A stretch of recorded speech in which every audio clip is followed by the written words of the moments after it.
The ghost of नयन। परिवार में दहशत थी। नयन गायब थी और सूजो की शादी शाओली नाम की एक रहस्यमय महिला से होने वाली थी। नयन का भाई मोइन और उसकी माँ सब चिंतित थे। मोइन, नयन गायब है और आप लोगों ने हमें इन्फॉर्म करना जरूरी नहीं समझा। सूजो कहाँ है? मुझे पहले उससे बात करनी है। सूजो अपने कमरे में बंद था। मोइन और नयन की माँ आशा लता ने दरवाजा खटखटाया, लेकिन सूजो ने बात करने से मना कर दिया। सूजो, अंदर से नहीं, मैं अब इन लोगों से बात नहीं कर सकता।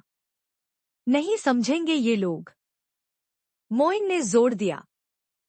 मोइन, नयन के भाई होने के नाते मुझे हक बनता है कि मैं जानूं कि उसके साथ क्या हुआ है। नयन कहाँ है सूजो? सूजो आखिरकार दरवाजा खोलता है और बताता है कि वह नयन को खोजने की कोशिश कर रहा है। वह सिर्फ एक सुराग चाहता था कि शाओली नयन को कहाँ ले जा सकती है। इस बीच एक स्थान पर एक गुरुजी नयन को बचाने की कोशिश कर रहे थे, लेकिन उनकी हालत बद से बदतर होती जा रही थी। नयन की माँ परेशान होकर सूजो के घर पर बैठी अन्य महिलाओं से बात करने की कोशिश करती है। नयन की माँ, हम लोग प्लीज बैठकर बात करते हैं। आप लोग पूरी बात सुनेंगे तो? एक अन्य महिला नाराज होकर चिल्लाती है। महिला, अरे अब सुनने सुनाने को बचा क्या है? तुम्हारा भाई उस शाओली से शादी करने की तैयारी कर रहा है। सूजो की बहन बताती है कि यह एक गलतफहमी है। सूजो की बहन, ये सब शाओली दी का किया जा रहा है। शाओली दी ने नयन दीदी को किडनैप करके कहीं छुपा रखा है और इसलिए वो दादा को ब्लैकमेल कर रही है उनके साथ शादी करने के लिए। लेकिन उस महिला ने इन बातों पर विश्वास नहीं किया और उसने बताया कि नयन ने जाने से पहले तलाक के कागजात पर दस्तखत किए थे। महिला, नयन ने सूजो को डिवोर्स दे दिया है। सूजो की बहन ने कहा कि शाओली झूठ बोल रही है और नयन को खोजने की कोशिश करनी चाहिए।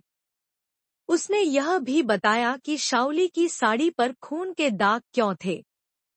नयन की माँ आशा लता सूजो के कमरे में जाती है, जहां शाओली भी मौजूद है। आशा लता, सूजो की शादी के लिए राजी होने से पहले मुझे सबूत चाहिए। यही कि नयन जिंदा है, कि उसकी सांसें अभी तक चल रही हैं। शाओली नयन के जीवित होने का कोई सबूत देने से मना कर देती है। इस बीच नयन की माँ आशा लता, जो खुद को एक शक्तिशाली महिला साबित करती है, शाओली को चुनौती देती है। आशा लता, तुम सोच भी नहीं सकती कि आशा लता चीज क्या है। मेरे बारे में जानना है ना तो माला से पूछ लो। जब तक इस बात का सबूत नहीं मिल जाता कि नयन जिंदा है, शादी भी नहीं होगी। गुरुजी ने नारियल फोड़ा, जो काला और सफेद दोनों निकला, जिसका मतलब था कि नयन की जान तो बच जाएगी पर जीवन पहले जैसा नहीं रहेगा। उन्होंने राख और बेलपत्र का उपयोग करके नयन को बचाने की कोशिश की। नयन होश में आती है और मोना से पुलिस को फोन करने को कहती है।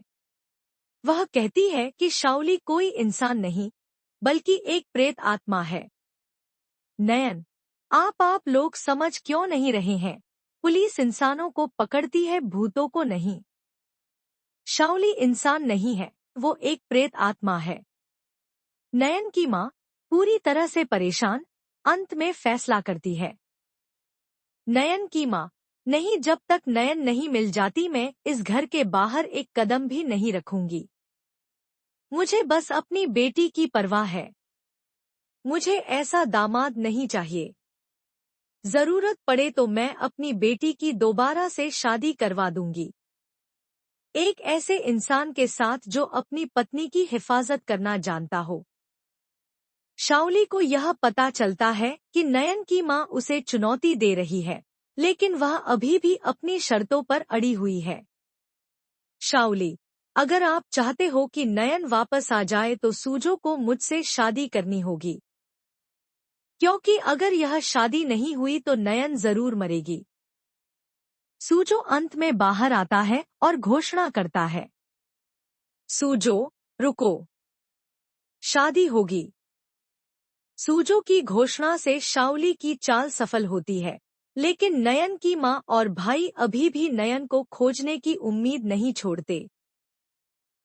एक आदमी था जो अपने भाई को ढूंढ रहा था। उसका नाम था धैर्य। धैर्य ने अपने भाई को सालों पहले खो दिया था। वह अपने भाई को ढूंढने के लिए हर जगह जाता था, लेकिन वह नहीं मिलता था। एक दिन धैर्य को पता चला कि उसका भाई जिंदा है और वह विक्रांत नाम से जाना जाता है। धैर्य को विश्वास नहीं हुआ, लेकिन उसने अपने भाई को ढूंढने का फैसला किया। जब धैर्य ने विक्रांत को देखा तो वह उसे पहचान नहीं पाया। वह सोच रहा था कि यह उसका भाई है या नहीं। धैर्य ने विक्रांत के पास जाने का फैसला किया, लेकिन वह कुछ कह नहीं पाया।